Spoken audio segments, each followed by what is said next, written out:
Hi, everyone. Welcome back to Crime Family. I'm your co host, AJ, and I'm here with my two sisters and co hosts, Katie and Lisa. And in this week's episode, we are going to be talking about the Max DeVries case. And so when you think about a case that is about an American tourist that disappears while on a trip to Aruba, the first name that probably comes to your mind is Natalie Holloway. So for those of you who don't know that case, she was an 18-year-old who vanished while on a graduation trip to Aruba. And that case garnered significant media coverage and was widely followed and discussed and debated for years. However, one of the saddest things is that a year before Natalie Holloway went missing, there was another American tourist who vanished during a trip to the same island of Aruba, but that case garnered almost no extensive media coverage. So when I say the name Natalie Holloway, most people would probably know who that is and a lot of the details of that case. But if I say the name Max DeVries, most people wouldn't know that name or his story. Well, this is his story. So most of the information in this case is sourced from the two-part episode of a true crime series called Never Seen Again on Paramount Plus. And there's also an episode of a series on Investigation Discovery, and the show is called Still a Mystery. So they do an episode on this case, and the episode is called The Stuff of Nightmares. So that's primarily where most of the information comes from. However, there are a couple of other podcasts as well that have done coverage of this case and a couple of articles as well. Without further ado, I will begin. So Max DeVries was born on April 18th, 1990, and he grew up in Brighton, Michigan, and that's like a small community just outside of Detroit. So he lived with his parents, Yvonne and George, and his younger sister, Dominique. And his childhood was described as very stable and very happy and really centered around a close family and a safe neighborhood. So Max was known as outgoing and very quick-witted. He would often make others laugh and just generally maintained a positive demeanor. He had a lot of friends, people liked to be around him, things like that. His father, George, had a very strong interest in sailing, and the family owned a sailboat. So the family would frequently spend time out on the water and out on the sailboat. And George actually taught both of his children to sail at a young age. So because of this, Max was very comfortable in the water and was a strong swimmer. In November of 2002, when Max was just 12 years old, his father George died suddenly of a heart attack. And the loss significantly affected the family. So, like I said, they had been very, very close as a family unit. And Max's mother, Yvonne, just was suddenly left to raise the two kids on her own and just felt lost. And it was just, a huge, huge change for the family. So then in May of 2004, which is about 18 months after George died, Yvonne decided to take Max and Dominique on a trip to Aruba. The three of them were joined by George's sister-in-law, Pat. And so the four of them go on this trip, which is kind of intended as, a break and an opportunity to spend some quality time together following their loss. Obviously, the previous 18 months had been very hard and very sad for the family. So this was supposed to be a way to bring them closer together again and just kind of do something for fun after a hard time. So the family stayed at the La Cabana Beach Resort, which is a resort that's popular with American tourists in Aruba. And during their stay, they spent time at the pool and the beach and interacted with other guests. And it was really just a resort vacation. So they didn't really leave the resort. They were just there to spend time on this huge, huge resort and just pool and beach, like I said. So one evening, Yvonne and Max go to the pool table area of the resort and they meet their two American tourists. So one is an older man in his 50s, and then the other is a younger man in his 30s. So their names are David Russell Stacy Sr. and David Russell Stacy Jr. So because they both have the exact same name, for clarity, I'm going to just refer to them as only Senior and Junior for the rest of the episode. So obviously when I say Senior, that is referring to the older man in his 50s, and then Junior is the younger man in his 30s. Max and Yvonne, they get to talking with the two men, and they're very friendly, and Max plays a game of pool with Junior as Yvonne speaks a little bit more with Senior. And so during the conversations, they learn that Junior is actually the adopted son of Senior. And Senior says that he adopted Junior when he was very young. And the reason for their trip in Aruba was to kind of mark one of the anniversaries of the adoption. So that was why they were there. And so, according to an article in the Oakland Press, the two men actually shared conflicting accounts about their personal histories. So, Senior told Yvonne that, like her, he was recently widowed and his wife had passed away just the year before. And then, in contrast, Junior had allegedly told Max that he too had experienced the loss of a parent at a young age. He claimed that his mother had died when he was a child and that he was raised solely by his father and that it was just him and his father for the majority of his life. So obviously that's two very different stories of the father saying that he was with his wife until the year before, and then the son is saying that it was just him and his father. Obviously, the discrepancy is kind of suspicious, but it likely would have gone unnoticed had Max and Yvonne not compared notes right away or whatever. So the families continued spending time together, and their conversations eventually turned to their vacation plans. So Yvonne shared that she and her kids and Aunt Pat were planning to go parasailing the next day. So after hearing this, that was something like Senior and Junior said that, they were interested in doing that too, and they asked if they could join. So after the evening was over, they made plans to meet up again the next day for parasailing. So it obviously, after the encounter, it wasn't something that there was any red flags at all. The following morning, they all go parasailing together. And then after that, they go and have pizza by the pool. And so at one point during this day, Junior asks if Max wanted to go jet skiing. And Max, of course, does. And, he asks his mom if he can go, and she says yes. So she watches from the beach as the two head out onto the water. And then about an hour later, they both return, and they're laughing, and they appear to have had a good time out on the water. And then, according to the Oakland Press, sometime that same day, I don't know when, whether it was during parasailing or during when the other two were off jet skiing, I'm not sure. But at some point, Senior makes a comment to Yvonne that didn't really seem especially concerning at the time, but obviously later stands out. So he says, quote, "We were looking out of our bedroom window and we saw you were playing with your kid and we thought we had to meet you," end quote. So weird. The next morning, May 12th, while Max and his family were at the pool again, Senior approaches, just by himself this time, and he asks if Max wants to go jet skiing again. And he even offers to pay for it. So Yvonne was initially hesitant. She said Max had already gone the day before, and she just wasn't sure if she wanted him to go again or whatever. But Max obviously really wants to go, and so he asks her several times. And so after some discussion, she does eventually agree to let him go. And it's just with Senior this time. The Junior's not there. And so this time she watches as Max leaves with Senior. And this, as it tragically turns out, is the last time Yvonne would ever see her son. So jet skis on the island were rented in about 45-minute intervals.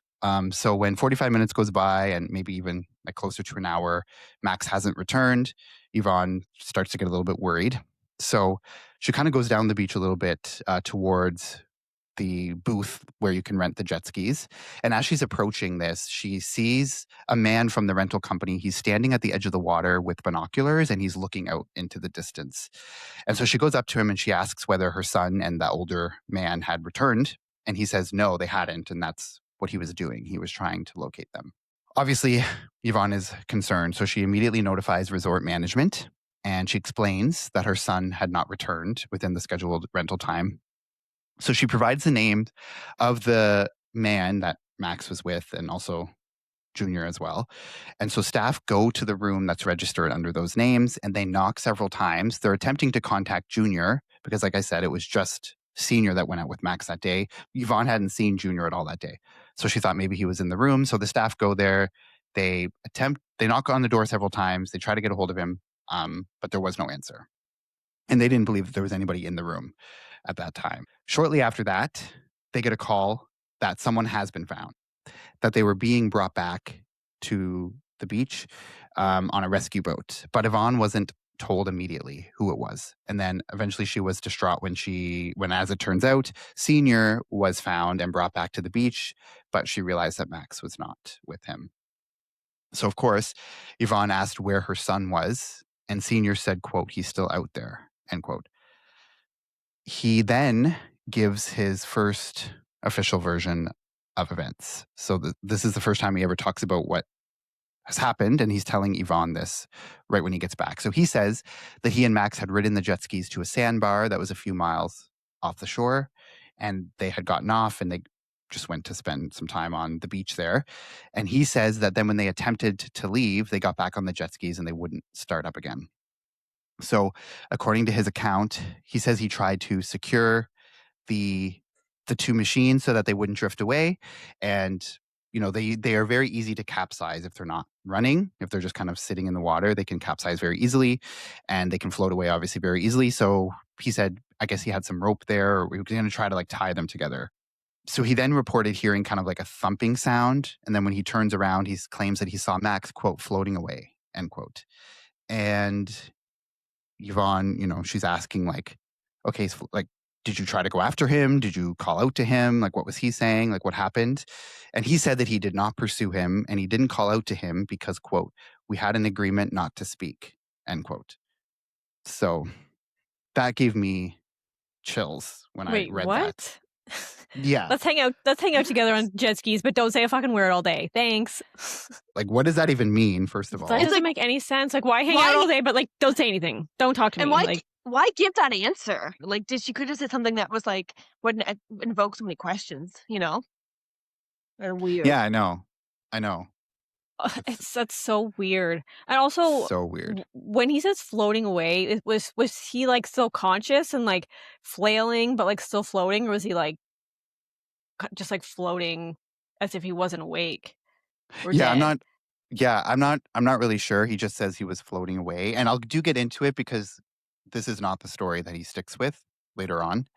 There's other versions of events that he does give, but in this, when he's just telling Yvonne in the moment, he just says, I just turned my back, or I turned around and he was just floating away, whatever that means. Yeah, first of all, why agree not to talk? But then in an emergency, you'd think you'd be like, okay, maybe I should like yell out. Like, it's very strange. Very weird. Even if that was true, which is weird in and of itself, but even if it was true, yeah, I think that would be a situation that would call for, okay, we can actually talk now, maybe. So yeah, I don't know. Very weird. But yeah, like Lisa said, even weirder to even give that as an answer. Like, if you didn't want to have any suspicion or anything, like that's a very weird thing to say, especially to the mother of this teenager. If you don't feel right about, like, she obviously had like reservations about letting her son go out there. Always listen to your gut, because I don't know. I so sad when like, oh, like I didn't want him to, but I let him because he really wanted to, and then that's when something happens. Like, it's just so sad. And I think it's important too that because he had gone the day before and everything was fine. That was something that she probably she had hesitations, but not like because he had just gone the day before and it was fine. Like, I think that was all part of the plan. Honestly, lots of red flags going up right away. So Yvonne also says that she observed that day, like when she saw him come back on the rescue boat, that Senior had visible scratches on his hands and his neck. And around the same time that he comes back to the beach and all this is happening, Junior appears on the beach. He just like walks up to where they are, despite not having answered the door to his room that they were knocking on just a while before. And he says that he was in his room sleeping off a bad hangover, and that's why he didn't hear the staff knocking. And Yvonne thought this was not the truth, or that he wasn't telling the whole story. How convenient that he just happens to walk up right as this is happening, but like just moments before he wasn't anywhere to be found. So very weird. The family is taken to the police station, and Senior and Junior were also asked to come in to give official statements. And so Senior gives an official police statement from that day, on that same day, and it seems to contradict the initial account that he said to Yvonne just hours earlier. So his statement to the police that day reads in part, quote, "We waited for about an hour with the wave runners," which were the jet skis, "without anybody coming to pick us up. After this, we decided to float on the water while holding the wave runners with a rope. At a given moment, Max started swimming towards the shore. We had not agreed anything with each other. He started swimming and I stayed back with the wave runners. At a given moment, I looked in his direction and saw that he was drifting away in the direction of the big hotels. He was no longer swimming. He was drifting by means of his life jacket. I tried to swim to him, but I couldn't, end quote. So this is a different account than him not even trying to pursue him, like he told Yvonne. And also different when he says that he saw Max, like before he says that he saw Max just drifting away, but to the police, he's saying, oh, Max was swimming to the shore. So it's very, very different. And also, like, it's weird that well, first of all, it's weird that those two accounts are different, but also it's weird that he would tell Yvonne that he didn't even try. You'd think if he was going to lie about it one time, he would tell her that he did try. And then if he's going to, it's just weird that he told Yvonne, oh, no, I didn't really try to do anything. I didn't even call out to him because we told each other we weren't going to speak. So I don't know. But then to the police, he's saying, oh, I did try, but didn't He work. sounds like an idiot. Yeah. Like, you can't remember what his story was, like, literally a couple minutes ago? Guess not. Or he just assumed, like, no one's going to question it. Like, the police don't know what I told Yvonne before, and there's no official record of what I told her, so he probably thinks, oh, I can just tell this different version, which will sound better to the police. Immediately, the Aruban authorities initiated a full-scale search operation. So the effort involved both helicopters and boats and was, at that time, the largest water search ever conducted by the Aruban police. Obviously, a year later, when Natalie Holloway goes missing, I'm sure that was probably even bigger. But at this time, it was the biggest. So as the search unfolded, Yvonne immediately requested that Senior be formally interrogated. She also asked investigators to collect DNA samples from underneath his fingernails because she thought that this could be a way to like find possibly good DNA evidence. She was obviously very concerned that he wasn't telling the truth, but they declined to do that.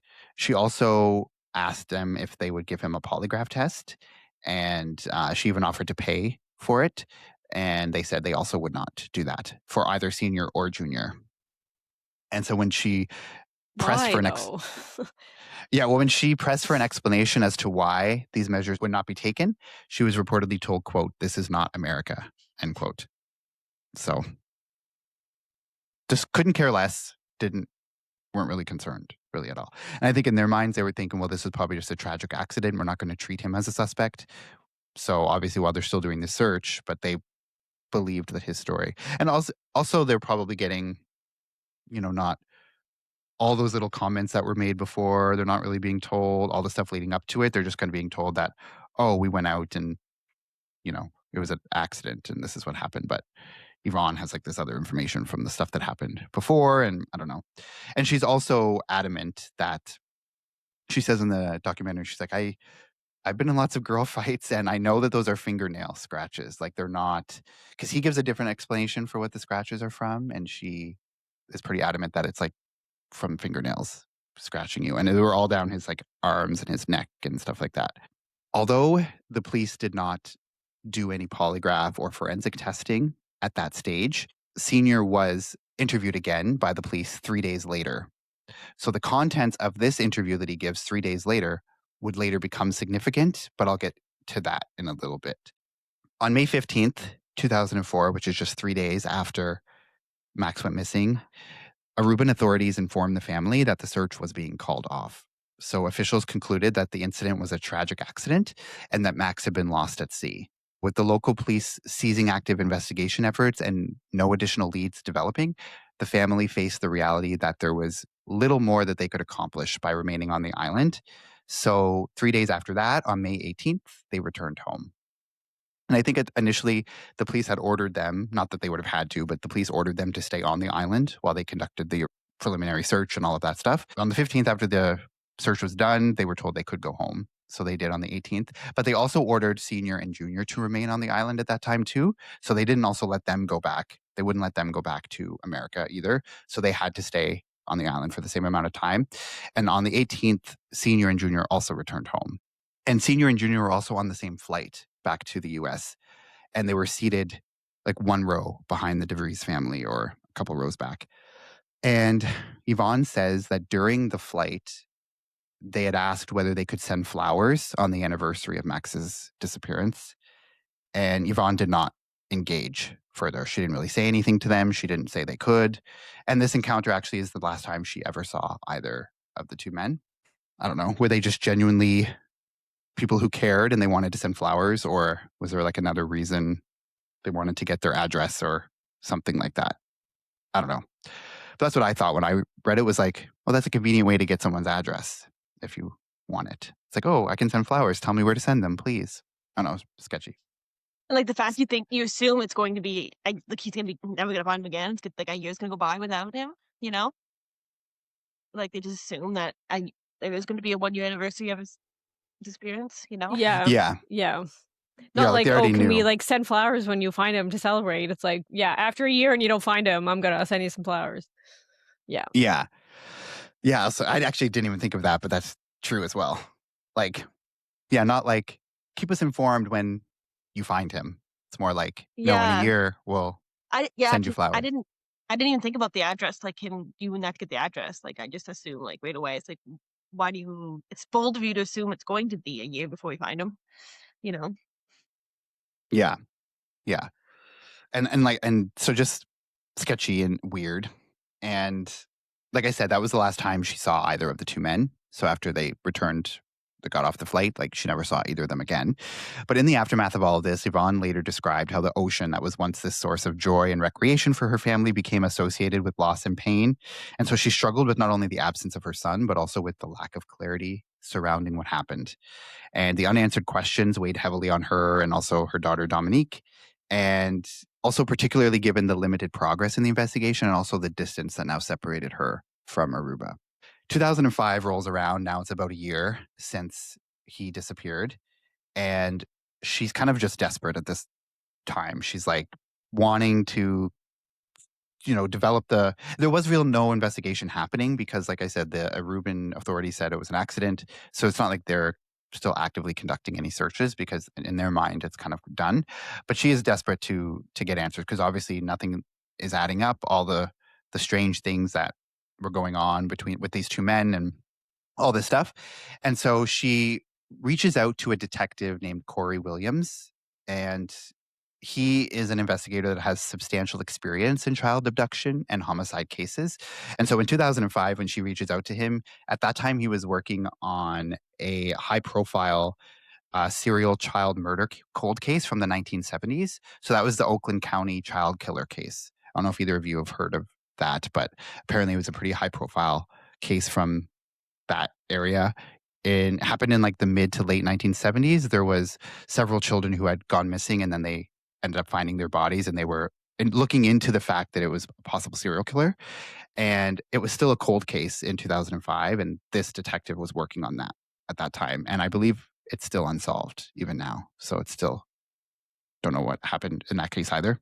So this was a really good detective that had a really good reputation. And so he starts looking into it pretty much right away.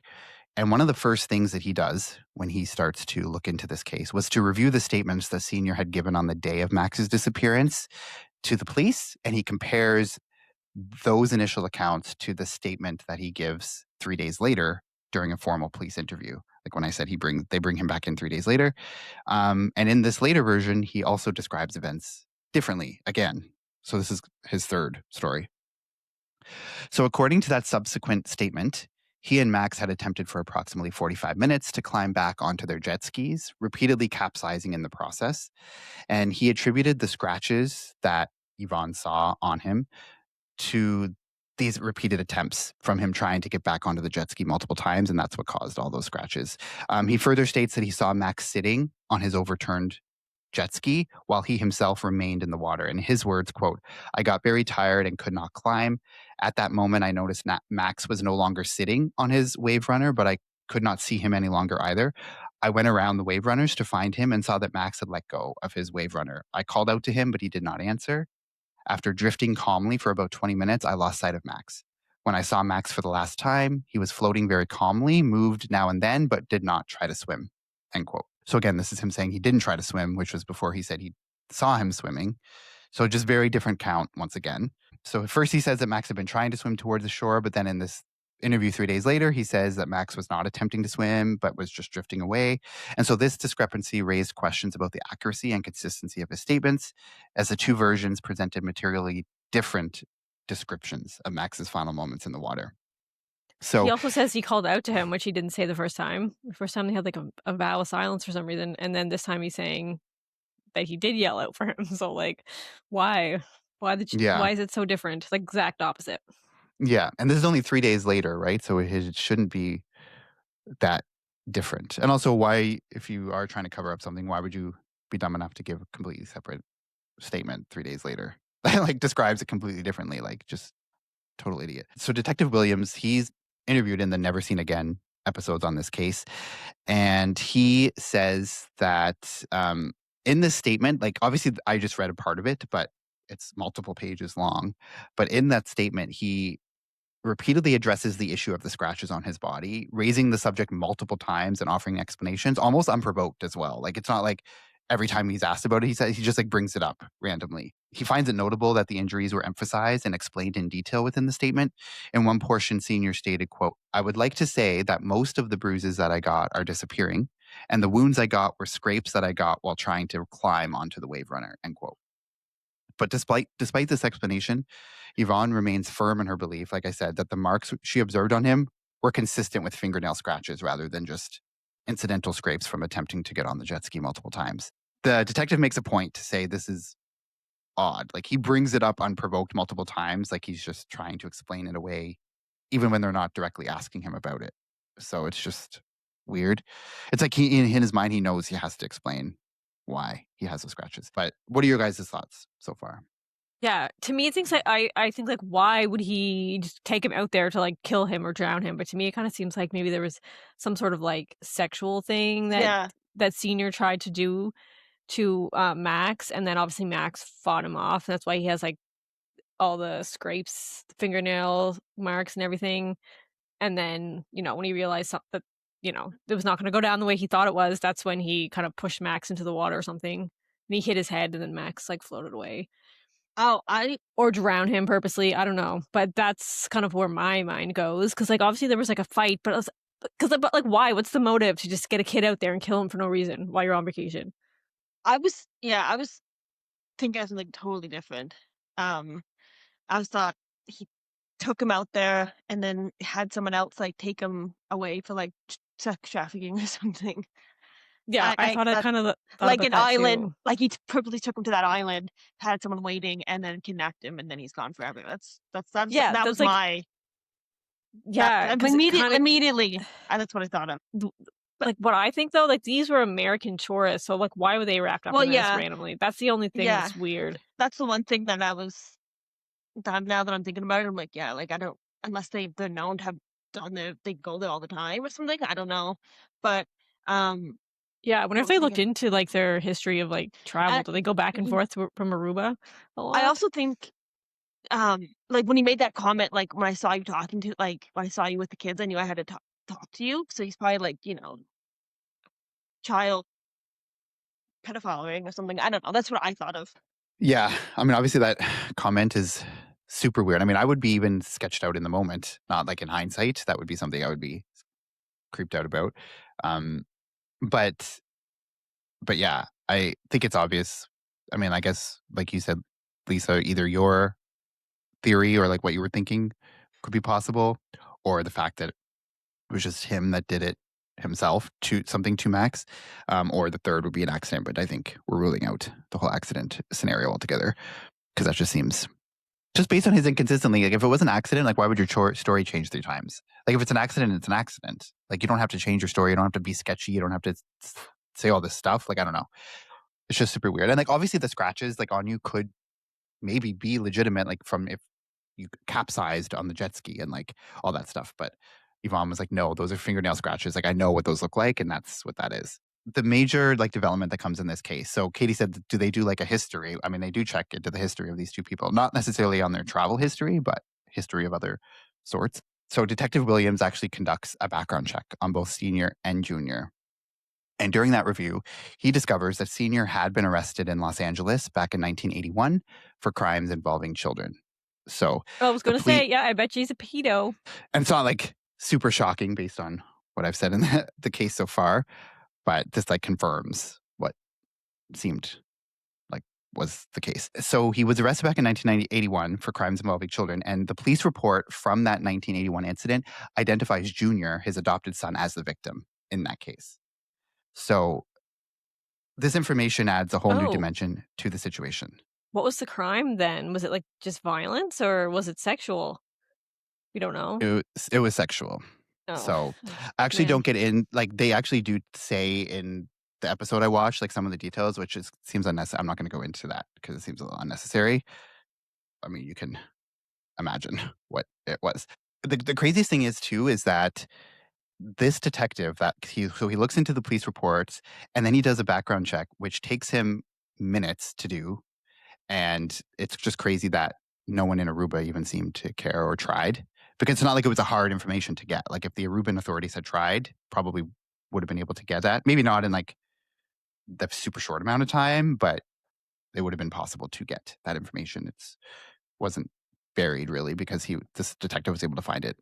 And like I think he says in the documentary, like 5 minutes. I called them up. Yvonne was like at my kitchen table, or I was at her kitchen table when I called them, and I got this information within like 5 minutes. So this establishes that Senior had previously been arrested for offenses involving the same son with whom he's now traveling to Aruba with more than 2 decades later. And based on his professional experience, Detective Williams found this detail very significant. He had encountered cases before in which individuals who had previously been victimized later maintain relationships with their abusers, and in some instances participate in or facilitate further offenses involving children. So that pattern, while it's not necessarily universal, it is something that he considers relevant in evaluating the broader context of the case. So the details contained in the 1981 police report, like I said, are graphic and are not necessary to recount in full. So if you want to know the details, you can watch the episode of that documentary because they read parts of the statement. What is relevant, however, is that the 14-year-old adopted son was the one who contacted law enforcement to report his father at the time. And so that fact alone establishes that the allegations originated from within the household and were formally brought to the attention of police by the child involved. So this wasn't like a third party who thought something might have been happening and then called the police. It was like he actually reported it himself and gives a very detailed statement to the police in 1981 of what happened. And he was 14 years old at the time, the same age that Max is when he goes missing, which is also, I That's mean, exactly what I was gonna say. It's mine's like you get sexually abused and then eventually you help your abuser find someone younger so the abuse stops with you, right? That's what I thought of. Anyway, I yeah. And it also actually made me think of um, the case we covered on the show before, the Johnny Gosh case, because in that case, someone comes forward in that and he says that it was all like a child sex trafficking thing and like he was involved. He was a victim of it, like this person, but then he helped the kidnappers kidnap Johnny Gosh, stuff like that. So it is like a pattern or stuff that does happen. So for Yvonne, one of the most troubling aspects of this discovery was the fact that the Aruban authorities had not uncovered it prior to this. And instead, it was a year later that this law enforcement officer that she reached out to in the US was the one who was able to get this information. So to her, this raised concerns about the depth and the thoroughness of the original investigation. And Detective Williams, like I said, he's interviewed in the Never Seen Again episode, and he says that at the time that that episode was filmed, which was I think 2024, he had actually been unable to determine the ultimate legal outcome of that 1981 case. So doesn't really know what happened in that, whether the father was arrested, but whether we don't really know the details beyond that. So Detective Williams becomes pretty like invested in this case and finding out what happened, and he's eventually able to get the FBI involved into the investigation. And under US law, federal authorities are able to assert jurisdiction over certain crimes committed abroad if both the victim and the suspects are American citizens. So in this case, because that was the case, the FBI can step in and kind of take the jurisdiction over it. So as part of the initial steps of this investigation, so I think the FBI gets involved like 2005, 2006 or something like that. So it's just a couple of years after.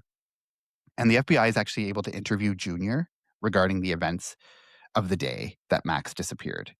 And so during that interview, he denies any criminal wrongdoing.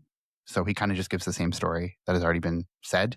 And like his version of the event was that he was in his room the whole day. Like he was just passed out in his hotel room. At the conclusion of the session, he does agree to return the following day to undergo a polygraph examination. However, surprise, surprise, he never returns for that polygraph. So, I mean, Like, I was not surprised at all when I heard that. And then so the FBI are involved, and then within weeks of them becoming involved, the primary agent that's assigned, so it's not Detective Williams that's like, he doesn't work for the FBI, so he's not the one who's like leading the FBI part of it. So they have another primary agent who's assigned to it on the FBI, but then within weeks that agent is reassigned to other matters. So the shift in personnel significantly slows the momentum. Without any consistent federal oversight and limited new evidence emerging, the case just loses traction. And over time, it grew cold and very few credible leads surfaced. So that was like, it looked like they might be getting somewhere. Like they were able to interview Junior, but like nothing really happened after that because like I think they put that other agent like on terrorism or something, like to focus on terrorism stuff. So this case got pushed to the wayside. And then also the Natalie Holloway case in Aruba, like that took precedence. So when you're talking about an Aruba case, like, I very, just go ahead. I wonder why that Natalie was so much bigger a case than the Max one. I know. I don't know. It's kind Yeah. of crazy to think like, I mean, obviously we know reasons why. I mean, I'm never going to Certain Aruba, cases. that's a damn sure. Yeah. Yeah. It's crazy. It was just like a year apart too. Like just 1 year difference. So yeah. But the thing was Mm. is like in Natalie's case, like they were at like a local bar with like a bunch of locals. Mhm. Whereas this one, they Mhm. stayed right on the resort. They never left Mm. the Yeah. resort. Mhm. Not that that would make a difference in why it didn't get coverage, but you would think like, oh, you're probably maybe a little bit safer if you just stay on the resort. They always say, stay on the resort. I Don't leave the guess resort. I guess But they considered he drowned, so what's newsworthy about that, maybe? yeah. Yeah. Like Yes. the the Aruban authorities are saying he drowned. It's an accident. And people, unless you're really looking into the specifics, like most people say, oh, it's an accident. Like there's nothing to be investigated really. So that's probably why. Whereas like Natalie Holloway was like missing, and it was very much more obvious that it was like foul play, right? Um, so that's probably why, or one reason why, anyway. So yeah, like I said, the case kind of went cold after the FBI kind of shift focus for a long time, but that changed in April of 2016. So there was a new development that emerged. So a woman actually contacts Yvonne and asks to speak to her directly, and this woman appears in the episode of Never Seen Again. Well, she's interviewed, but they conceal her face and her identity, or they conceal her face and like they change her voice just to protect her identity. But she stated that she had been in a relationship with Junior for approximately 1 year, sometime after 2004. According to her account, she says that during that relationship, she had a conversation with her boyfriend's dad, so Senior, who asked her whether Junior had ever told her about a 14-year-old boy who vanished in Aruba. So when she later asks her boyfriend about it, she says that he became extremely angry and told her never to bring it up again. And Detective Williams finds this reaction notable as well. Like from his perspective, if it had truly been an accident, why would there be so much secrecy or hostility surrounding it? Like, why is it this big thing? Hush hush, like super weird reaction. The woman further stated that Junior confided in her during their relationship that he had been molested as a child, though he did not disclose by whom. So he never said anything about it being his father that did it. And she said like while she was dating Junior, like she did see Senior several times. Like they had like not an overly friendly relationship, but she saw him enough. And she said he appeared kind of, polite, unremarkable, just kind of normal. But over time, she started to grow concerned about the closeness that he developed with her young son. So she had a child of her own. And she says that he frequently wanted to spend time with the child, take him places, buy him gifts. And her discomfort increased when, according to her, he asked her 10-year-old son to sit on his lap multiple times. So ultimately, she ends a relationship with Junior. And after the breakup, that's when she searches online for information about this Aruba case. And that's how she located and contacts Yvonne. I mean, I find it weird that one thing, like she waited till the end of the relationship to look it up. Like if somebody had a weird reaction or like saying stuff, oh, do you know about this 14-year-old kid? I would have looked it up like that day. I wouldn't have waited till the relationship's over, then look it up, but whatever. Not neither here nor there, but just what I thought. Yeah, I'd be curious too. I'd be like, I'm definitely like, he doesn't want me to look at it or talk about it. I'm definitely gonna look into it. Yeah. Yeah. She says that Junior did date another woman after their relationship ended. And so Yvonne actually finds this other woman and speaks to her as well. This woman, she declined to appear in the documentaries that I've watched about this, but she reportedly does corroborate certain conversations that she did have with with this other girlfriend. So according to the second girlfriend, Junior, I don't know how it came up, but Junior told her that the only good thing his father ever did for him was get him out of trouble in Aruba, whatever that means. I don't know. Kind of makes it seem like as though, like, if Senior, his like the whole version of events in his story, was it like to cover up for, like, was he taking the fall potentially for his son, or was he prepared to take the fall? Like, did something happen and he was lying in order to cover up something his son did or something? That's what got me thinking about that. Um, Yeah, I never even thought about that, but yeah, maybe Junior did something and then Senior had to, like, take care of it before Max could say something about it or something. yeah. Like, do you think Junior was actually in his room that day, like passed out and didn't hear them knocking? Or because that's also one of the big Mm, mysteries in this case is yeah. like Yvonne believes that like he was involved somehow. Like, kind of as if thinking like he had taken out a boat separately and like met his father at the sandbar or somewhere. And he did ever check like security cameras in the hotel? Did they ever see him leave that day, or was he really in his bedroom all like, you know what I mean? Like, where? Yeah. There's no mention at all about any surveillance footage, so I don't know I whether. doubt they did. I mean, they don't sound Yeah. very.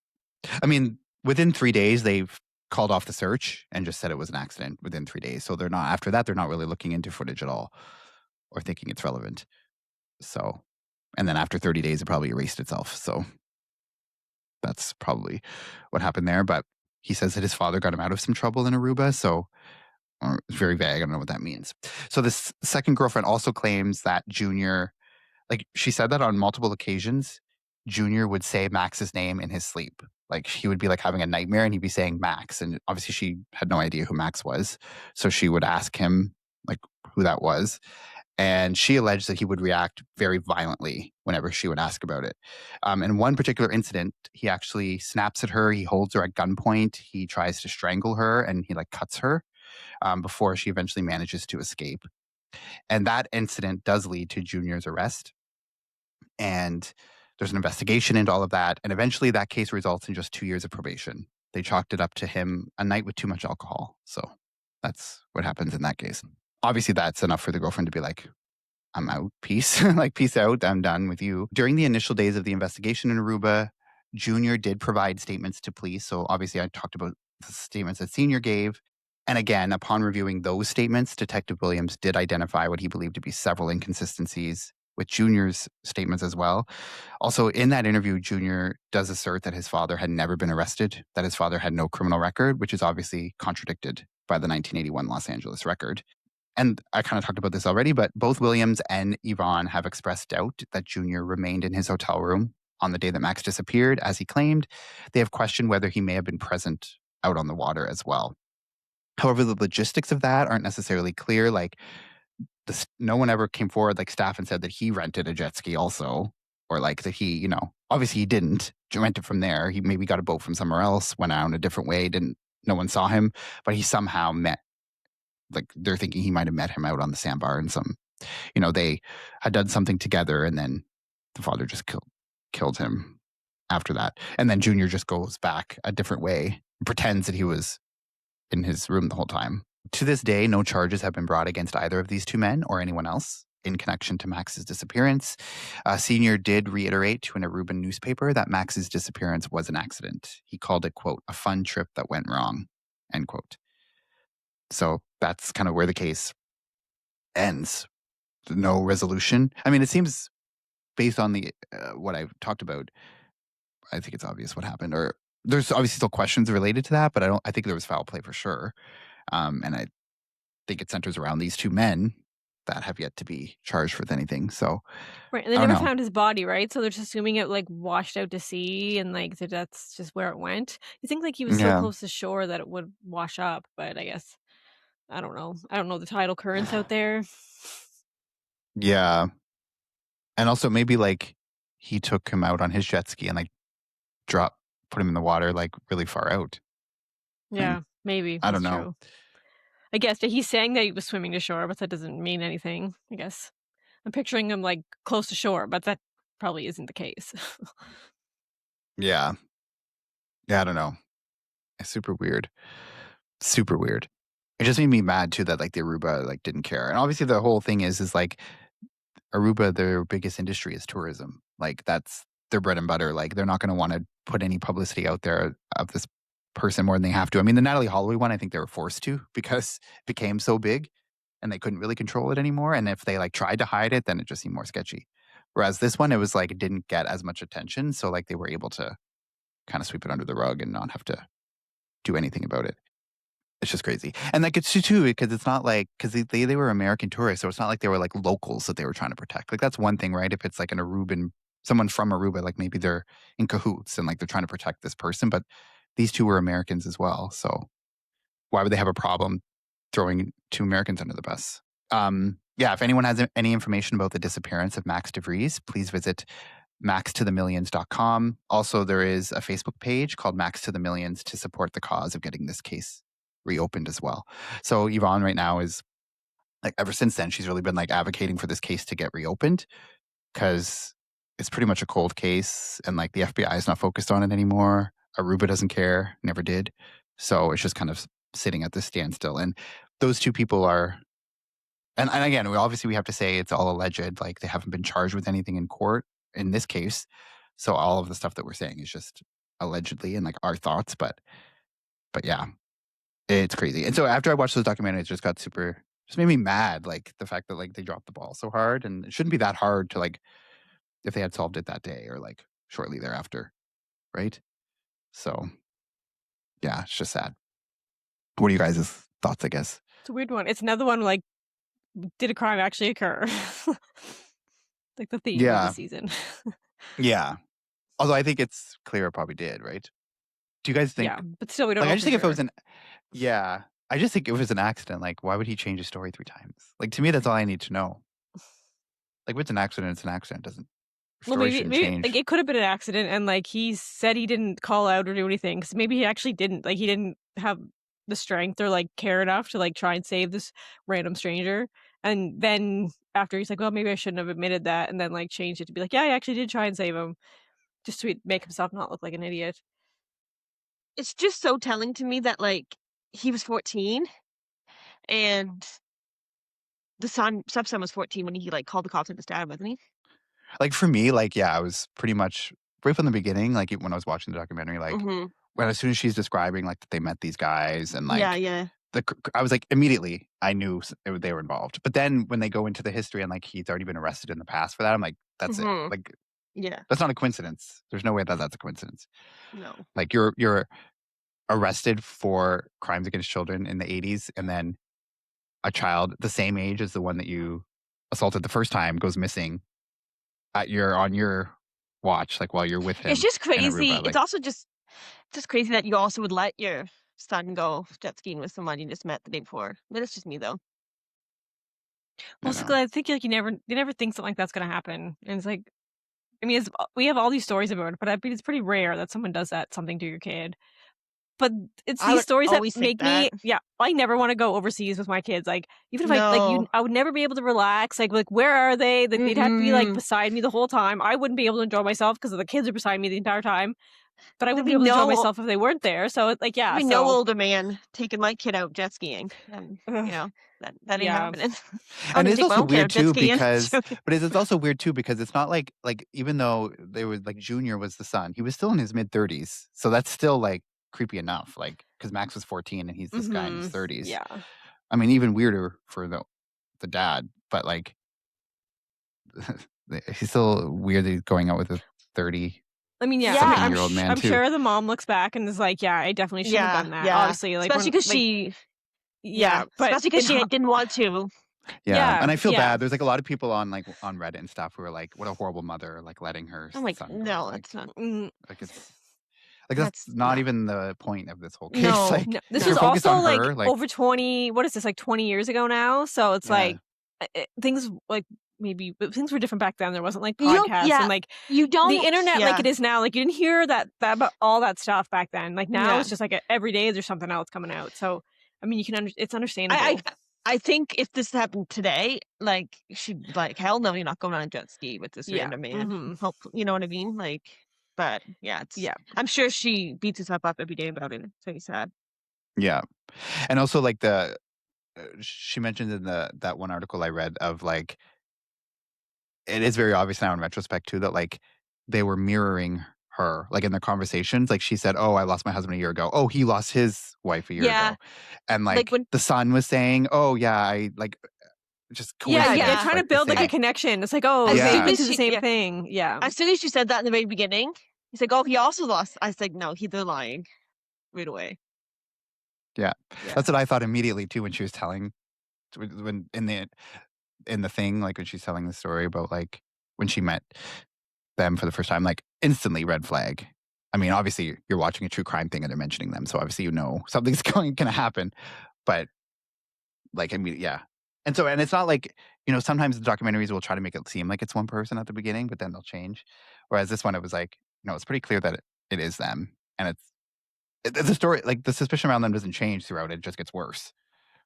I was thinking too, like, I do think, like, the only one that's sketchy, I mean, they're all sketchy, but I'm saying, like, the Amy Bradley one with the Arubas, but this one, it seems like it was, I mean, unless you believe that it was like a sex trafficking thing, but like to me, it was like just two individual people that just happened to be in Aruba. It wasn't because they were in Aruba that something happened. And then like the Natalie Holloway one, wasn't it like that one guy that just was a loser? So it's not like it's like a conspiracy in those from the government and all these people. It's just like Right. Mhm. shitty people. And like the people in this one weren't even locals. Like it's not like you can't say, oh, Yeah. that there's Yeah. American tourists. So I think Mhm. it just happened. Like the fact they were in Aruba doesn't look good for Aruba, but it has Like, they nothing to just do with the fact they were in Aruba. It could have been anywhere no, they just kind of I thing. mean, yeah, yeah, they came across a pedophile, unfortunately. Yeah. And So if anyone has any information about the disappearance of Max DeVries, please visit maxtothemillions.com. Also, join the Facebook page Max to the Millions to support the cause of getting this case reopened. And that is the Max DeVries case. Overall, very frustrating, very sad. It's just it's just crazy. and, Like on a you don't hear, like it's, like, they go someone goes missing on a jet ski, like, it's just you don't hear that very often, like, someone took someone on a jet ski and did something to them. It's, it's just, don't hear that very often. yeah. Yeah, I know. like I think then the that's body never found, like just never seen again. Like, yeah. I don't yeah. know. And their body, like the It's body, weird. that's the thing. The body never washed up on shore. They never found his life Hmm. jacket either. So they're saying, Or like, they think that he shot him or something? Like, how would like, he's a very good swimmer. If there's just I mean, what do they no, think? I think Yeah. they in one of the documentaries, I think I can't remember. See, all the information gets mixed up, but I think that they think that like he held him under the water, like Mm. drowned him, and that's why he's like has scratches on his neck and arms from Mm. like Mm. Max trying to. Because obviously, like because I said at the beginning, like he's a very strong swimmer, so he wouldn't really like. I mean, obviously, you can still drown in the ocean even if you're a strong swimmer, Yeah. but like it's not as likely as like if Yeah. somebody is like holding him under the water, kind of thing. Mhm. But it's just crazy too Yeah. that yeah, like they never found his body, they never found his life jacket, they never found anything ever. So yeah, it's just sad. And like who knows? I mean, there are cold cases that get solved. Like I feel like there's more than ever. I think I said this a couple weeks ago, but like I'm seeing so many things like news stories like recently of like cold cases from like the 80s getting solved due to more evidence. Like it is very possible that, Mhm. all it takes is someone like, and that's so sad too, is like these two women who like dated Junior, like actually came up forward and like said what they knew, but then it didn't result Years in anything later. different. Yeah, I guess, but I guess, yeah. Well, maybe I guess that's how, no, the other one girlfriend reached out. That's how she found Yvonne's name when she researched the case. But I mean, I guess she researched it after they broke up, not like right away. So I don't know. But yeah, crazy, sad. And who knows? Maybe one day it will get solved. Who knows? I mean, the Natalie Holloway one did after it took that one like almost 20 years. So maybe this one will. Yeah, it's true. Um, yeah. So that's the Max DeVries case. And yeah, crazy and sad. So that does it for this week's episode of Crime Family. If you are a fan of the show and you want to engage with us, you can follow us on all the social media. So Crime Family Podcast on Instagram and Facebook and TikTok. Also on YouTube, just type in Crime Family Podcast. You will find us. You can subscribe, to our channel, like the videos, and leave us the reviews and comments and everything for the videos or the episodes because we love to hear from you guys. You if you listen on Spotify, you'll get the video versions of the episodes.